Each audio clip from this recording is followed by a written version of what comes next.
किसान का बेटा, था वो दृढ़ता का भंडार। वल्लभ भाई पटेल नाम कहलाता था सरदार। कृषक कार्मिक जनगण से था उसको प्यार अपार। अखिल देश ने उसे रहनुमा किया था स्वीकार। गांधी बापू का शिष्य, सत्य अहिंसा का अवतार। किंतु एक भारत करने को धर लेता हथियार। लौह पुरुष संबोधन था वो लोहे की दीवार। तेज पुंज तुम, शक्तिपीठ तुम, बल का सागर अपरंपार। ऋणी देश का नम्र नमन तुम स्वीकारो सरदार।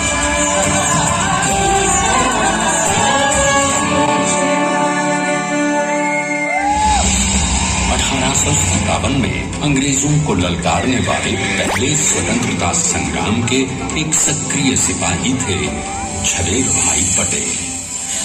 करमसद गांव के इस बहादुर देशभक्त किसान और उनकी पत्नी लाडबाई के 5 बेटों और 1 बेटी में से चौथे पुत्र थे वल्लभ भाई। बालक वल्लभ ने करमसद के बाद नडियाद से अपनी हाई स्कूल की शिक्षा पूरी की।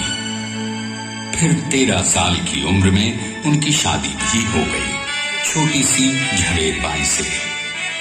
2 बच्चों, बेटी मणिबहन और बेटे डाया भाई को जन्म देने के बाद झवेर बाई असमय ही चल बसी। सदी बदलने और 20वीं सदी आने पर उनका जीवन भी एक चमत्कार की तरह बदला। टीचर का इम्तिहान पास करके वो वकालत करने लगे। पहले गोधरा, फिर आनंद और उसके बाद अहमदाबाद में। मगर जल्द ही वकालत छोड़कर वो बैरिस्टर बनने की इच्छा से इंग्लैंड चले गए। लंदन में बैरिस्टरी में अव्वल आने और वजीफा जीतने वाले वो अनोखे भारतीय थे। अब तो अहमदाबाद की वरिष्ठ अदालत में बैरिस्टर पटेल की जिरह और जीतों की धूम मच गई।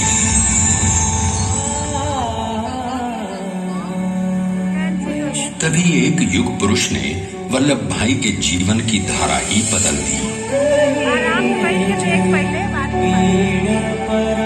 दक्षिण अफ्रीका में सत्याग्रह के अहिंसक अस्त्र से गोरे शासकों को सबक सिखाकर भारत वापस आए बैरिस्टर मोहनदास करमचंद गांधी से मिलकर वल्लभ भाई ने अपने कुछ वर्षों से सीखे विदेशी व्यवहार और संस्कार हमेशा के लिए त्याग दिए और अब वो अपने खेड़ा के किसानों को हक दिलाने के लिए बापू के साथ आंदोलन में कूद पड़े। अब उनके पैरों में जूते नहीं, गांवों की धूल थी। हृदय में भारत भूमि की शस्य श्यामला धरती। मन में थे गांधी और मस्तिष्क में एक नए स्वतंत्र भारत का सपना।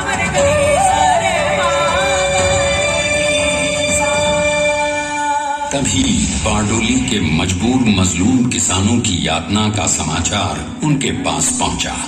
तुरंत वल्लभ भाई वहां पहुंचे और यूं शुरू हुआ भारत का सबसे बड़ा और सफल किसान आंदोलन बारडोली।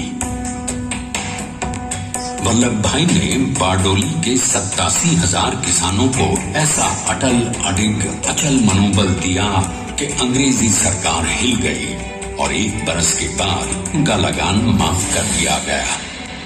अब तो पूरे देश में लोग वल्लभ भाई के नाम की कस्में खाने लगे। स्वयं महात्मा गांधी ने कहा, अब वल्लभ भाई मेरे शिष्य या साथी नहीं, सारे देश के सरदार हैं। और देश को मिल गया एक अनोखा असरदार सरदार।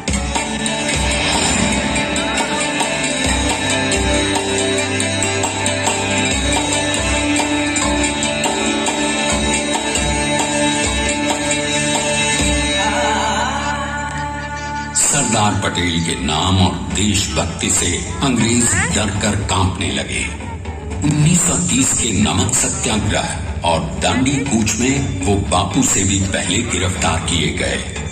तो सन 1932 में फिर उन्हें बापू के साथ ही जेल में 2 सालों के लिए डाल दिया गया। मगर आजादी के दीवानों को, स्वतंत्रता के परवानों को कौन गिरफ्तार कर पाया है? जेल से छूटते ही सरदार को कांग्रेस के नए राष्ट्राध्यक्ष पद पर चुना गया और उनकी सरपरस्ती में राष्ट्रवादी भारतीयों ने तमाम ब्रिटिश सूबों में जीत हासिल कर वहां अपनी स्थानिक सरकारें बनाई। किंतु सरदार का सपना केवल सरकार बनाना नहीं था।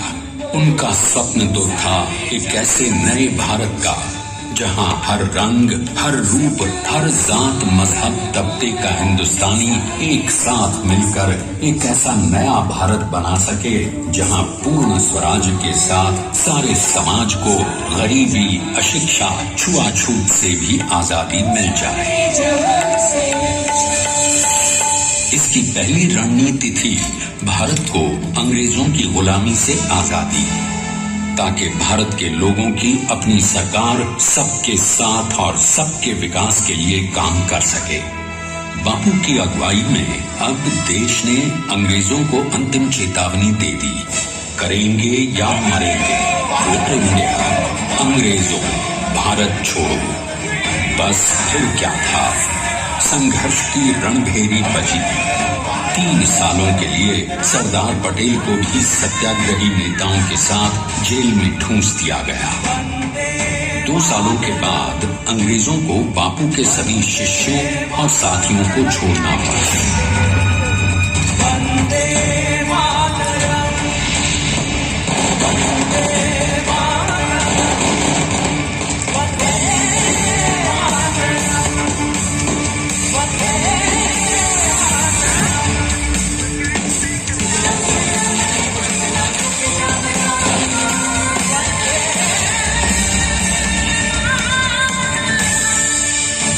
स्वतंत्रता के स्वप्न के सच होने के साथ अब सरदार पर कई एक नई जिम्मेदारियां थीं। आने वाली आजादी की तैयारी और एक नए भारत के लिए नए लोकतांत्रिक संविधान की संरचना। जैसा उनके साथी ने खुद कहा था, सरदार ने ही 6वीं हथौड़ी लेकर एक नए भारत को उकेरा है।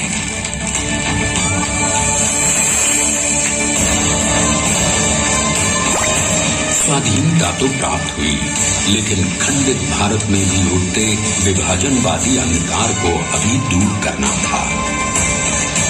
जब देश के खंड खंड होने का भय उत्पन्न होने लगा, तो सरदार ने निर्भय होकर खुद अपनी केंद्र सरकार और साथियों को भी चुनौती दे डाली और जम्मू कश्मीर को बचाने के लिए सारे देश का आकाश वायुयानों से भर गया।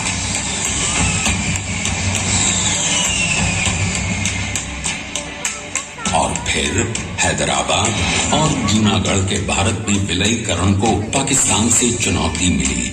सरदार चाहते थे कि देश की 1 इंच धरती अब और विभाजित नहीं होनी चाहिए। नए भारत को एक करने के लिए समझा बुझाकर, मना कर 565 रियासतों को सरदार ने अपनी सूझबूझ, सदाशयता, संबल से एक नए स्वतंत्र भारत का अभिन्न अंग बना दिया। हमारे इतिहास में अखंड भारत के पुरुषार्थ का ये एक महानतम अध्याय है। जैसा उन्होंने स्वयं कहा था, हमें नए धागों को पुराने ताने बाने में ऐसे पिरोना है कि एक दूसरे में गुंथ जाए और बेहतरीन बनावट वाला एक नया भारत उभर कर सामने आ सके। अंततः अपने वज्र दृढ़ संकल्प से एक नया विराट विशाल एक भारत श्रेष्ठ भारत बनाकर दिखा ही दिया सरदार ने। संसार के सबसे बड़े प्रजातंत्र के शिल्पी को प्रणाम करने के लिए देश ने बनाया है ये समर्थ स्मारक। स्वाधीन भारत को समर्थ भारत में बदलने वाले सरदार पटेल को समर्पित प्रेरणा तीर्थ भी है। प्रधानमंत्री श्री नरेंद्र मोदी के नेतृत्व में बनी विश्व की इस विशालतम प्रतिमा के सामने आकर सारी दुनिया जैसे स्वयं ही नतमस्तक हो जाती है।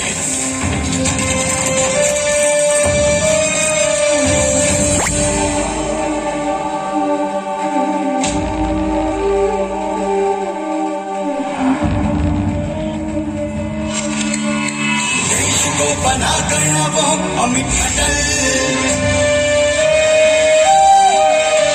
बता सका उसे न कोई शत्रु दल। चट्टान के समान सा पुरुष प्रबल तो स्वदेश का सम्मान है, पटेल तो स्वदेश का सम्मान है, पटेल तो स्वदेश का सम्मान है, पटेल तो स्वदेश का सम्मान है।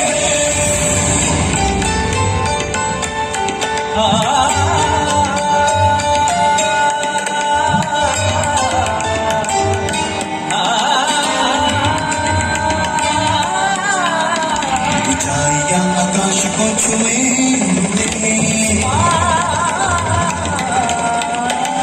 गहराइयां समुद्र की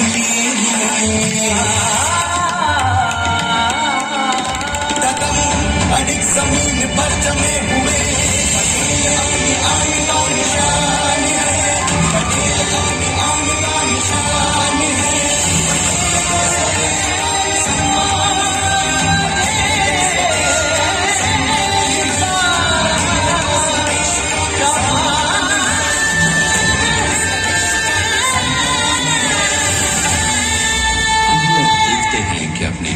पुरुष को श्रद्धांजलि देती 182 मीटर ऊंची विश्व की सबसे विशालकाय प्रतिमा का निर्माण कैसे हुआ।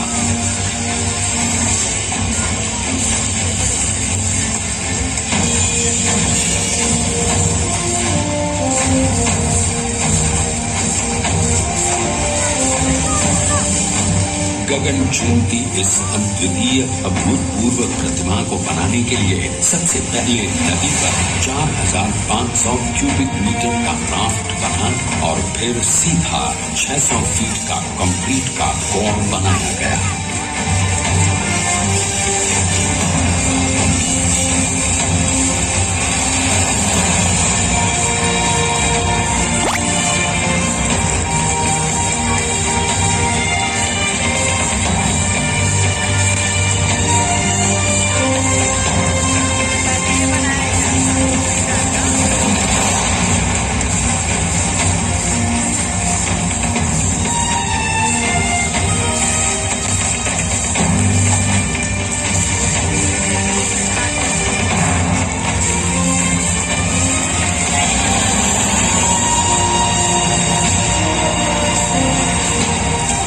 कंक्रीट कोर के साथ लगाया गया स्टील का फ्रेमवर्क।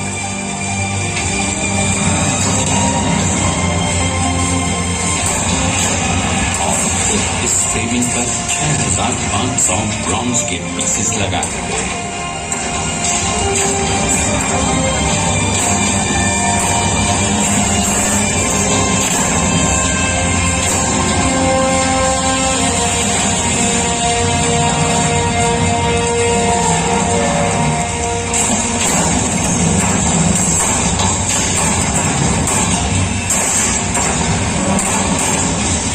सोचिए कि 182 मीटर ऊंचे भव्य की भव्य स्मारक के निर्माण में कितना सामान और मेहनत लगी होगी।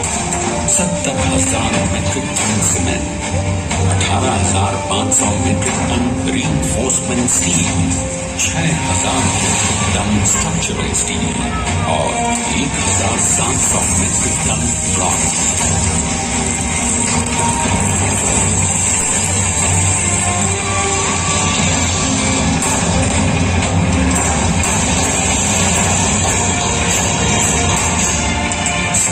यूनिटी आज एक वर्ल्ड आइकॉन है और इसे मुमकिन बनाने में एक सेकंड भी ब्रेक लिए बिना देश भर की टीम ने 24/7 काम किया। 250 से ज्यादा इंजीनियर्स, 4,500 से ज्यादा स्किल फोर्स और 3 लाख मानव दिन हम गर्व से कह सकते हैं कि कुल मिलाकर स्टैच्यू ऑफ यूनिटी के निर्माण में 95% माल सामान, मजदूर, इंजीनियर्स और एक्सपर्ट्स थे भारतीय। जानते हैं कि 182 मीटर ऊंची इस भव्य प्रतिमा को बनाने में कितना समय लगा? डिजाइन के लिए 12 महीने और निर्माण के लिए 34 महीने, यानी कुल मिलाकर केवल 46 महीने।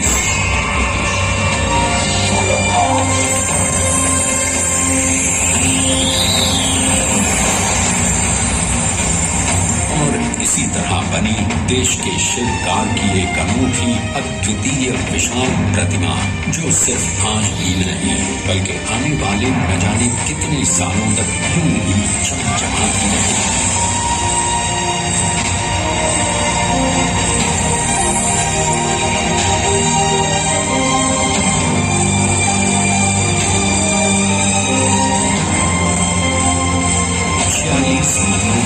लगातार बिना रुके एकजुट होकर न जाने कितनों ने परिश्रम किया और उनका साथ दिया भारत की 125 करोड़ जनता ने।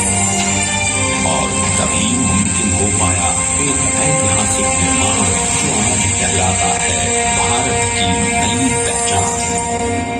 स्टैच्यू ऑफ यूनिटी, विश्व की सबसे ऊंची प्रतिमा। सरदार ने अपनी गंभीरता, शालीनता और दूरदर्शिता से भारत को संगठित करने के असंभव कार्य को संभव कर दिखाया। आइए आज हम सब उन्हीं की महिमा में विश्व के सामने एक उदाहरण रखें, क्योंकि ये ही भारत को श्रेष्ठता के मार्ग पर ले जाएगा। हमारा कर्तव्य ये है, हमें निश्चय कर लेना चाहिए कि हमें हिंदुस्तान में जितने लोग हैं सबको मिल के भाई भाई की तरह के रहना है।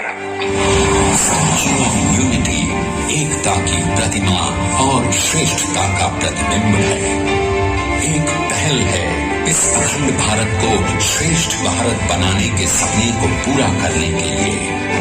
एक पुकार है हम सबको एकजुट होने के लिए। एक आंदोलन है भारत को सबसे आगे ले जाने के लिए, श्रेष्ठ बनाने के लिए। आपके योगदान और विश्वास से ही बनेगा एक भारत श्रेष्ठ भारत। एकता का स्मारक है, एकता का संदेश है कि भाषा एक, भाव एक, राज्य एक, राष्ट्र एक, पंथ अनेक, लक्ष्य एक, बोली अनेक, स्वर एक, रंग अनेक, तिरंगा एक, समाज अनेक, भारत एक, रिवाज अनेक, संस्कार एक, योजना अनेक, मकसद एक, कार्य अनेक, संकल्प एक, राह अनेक, मंजिल एक, पहनावा अनेक, प्रतिभा एक, चेहरे अनेक, मुस्कान एक। ये एकता का संदेश लेकर के हम चले। और भाइयों बहनों, ये भारत की विशेषता है, विविधता में एकता। यही भारत की विशेषता है।